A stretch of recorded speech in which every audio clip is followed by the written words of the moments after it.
कोई अधिकारी डीजीपी रहेगा या वह सीबीआई चीफ बन जाएगा, इस बात की निर्भरता उसकी काबिलियत से ज़्यादा इस बात पर निर्भर करती है कि भाजपा हारती है या जीतती है। कर्नाटक हारने के बाद भाजपा ने जो पहला काम किया है, उसकी सरकार ने, वह कर्नाटक के डीजीपी प्रवीण सूद को सीबीआई का नया चीफ बना दिया है।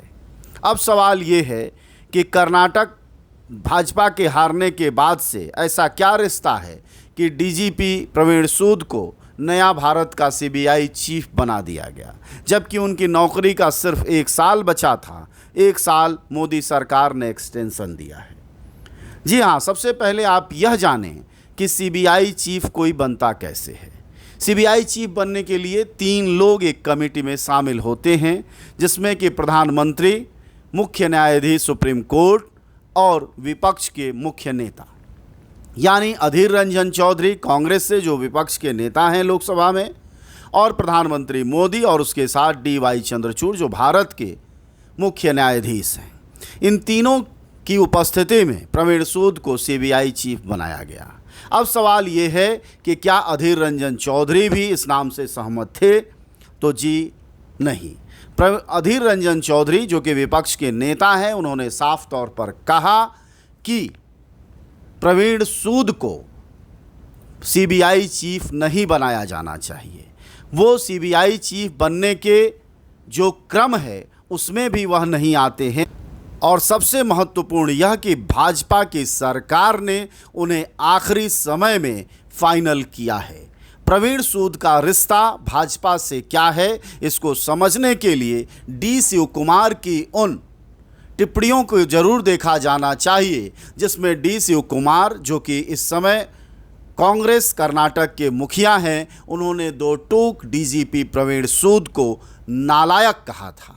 इतना ही नहीं, उन्होंने यह भी कहा था कि हमारे 25 कार्यकर्ताओं के खिलाफ डीजीपी ने मुकदमे दर्ज किए हैं, लेकिन एक भी मुकदमा बीजेपी कार्यकर्ताओं के खिलाफ नहीं दर्ज किया है। इससे आगे बढ़कर वह भाजपा के एजेंट के रूप में डीजीपी को साफ तौर पर कहते हैं। इतना ही नहीं, वह आगे कहते हैं कि अगर कांग्रेस की सरकार कर्नाटक में आती है तो डीजीपी सलाखों के भीतर होंगे, उनके खिलाफ सख्त कार्रवाई की जाएगी। जाहिर तौर पर डी शिव कुमार का यह सब कुछ कहना ही डीजीपी से सीबीआई चीफ तक को प्रवीण सूद को ले जाता है। यानी भाजपा उस हर अधिकारी को प्रोटेक्ट करने को तैयार है जो भाजपा के खिलाफ मुकदमे नहीं दर्ज करता है, और कर्नाटक में डीजीपी सूद ने यही किया। अब सवाल यह है कि क्या भारतीय लोकतंत्र और भारतीय शासन प्रणाली को एक ऐसा अधिकारी मजबूत बना सकता है जिसके बारे में देश की विपक्षी पार्टी का कहना है कि यह बीजेपी का एजेंट ज़्यादा लगता है और डीजीपी कर्नाटक का कम लगता है। यह सारे सवाल बने रहेंगे क्योंकि प्रवीण सूद को सीबीआई चीफ बनाने के जो कारण हैं वह बहुत साफ दिखाई दे रहे हैं। वह हैं डी शिव कुमार से डीजीपी प्रवीण सूद की टकराहट।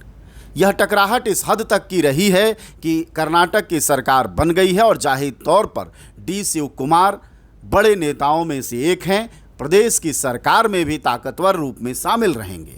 ऐसे में डीजीपी प्रवीण सूद का नपना तय था, तो बचाकर बीजेपी की मोदी सरकार उन्हें सीबीआई का चीफ बना दी।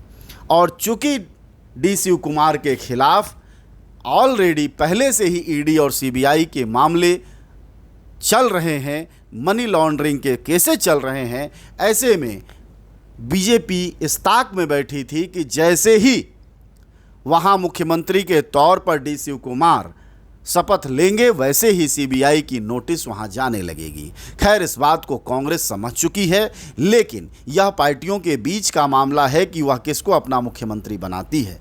पर सवाल ये है कि प्रवीण सूद जैसे व्यक्ति को, जो कि पहले से ही कांग्रेस के विरोध में और भाजपा के समर्थन में बिल्कुल कार्यकर्ता की तरह दिखाई दे रहा है, उस व्यक्ति को अगर भारत की सबसे प्रमुख एजेंसी का मुखिया बना दिया जाएगा तो जाहिर तौर पर वह लोकतंत्र को कहां और किस पसंगे पर रखेगा, इसको जनता आसानी से समझ सकती है।